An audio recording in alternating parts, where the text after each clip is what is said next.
কাবা শরীফের দরওয়াজা, এটাকে মুলতাজিম বলা হয়। রাসূলুল্লাহ বলেছেন এখানে দাঁড়িয়ে আমি এমন কোন দোয়া করি নাই যা কবুল হয় নাই। সৌদি গভর্নমেন্ট এই দরজাটা তৈরি করেছেন 22 মণ সোনা দিয়া। 22 কেজি না, 22 মণ সোনা দিয়ে তৈরি করেছে। আল্লাহ আমাগো এত সোনা দিছে, আল্লাহর ঘরের দরজাটা সোনা দিয়ে বানাই দিয়ে। আমি প্রথম কাঠের দরজা দেখেছি এই বাংলাদেশ যখন স্বাধীন হয়। স্বাধীন বাংলাদেশের প্রথম হজ আল্লাহ আমাকে করাইছেন। প্লেনের ভাড়া ছিল 4733 টাকা।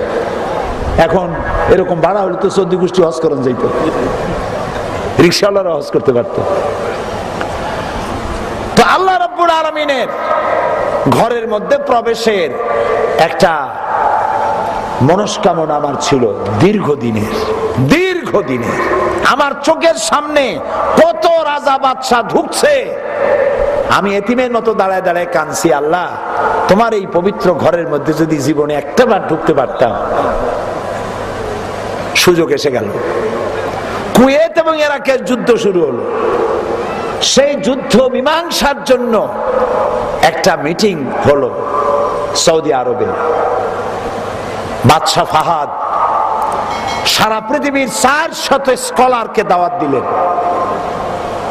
বাংলাদেশ থেকে 6 জনকে দাওয়াত দিলেন। তার মধ্যে আমার মতো একজন অযোগ্য লোক দাওয়াত পেয়ে বসলো। ভুলে ভুলে না কেমনে আল্লাহই জানে।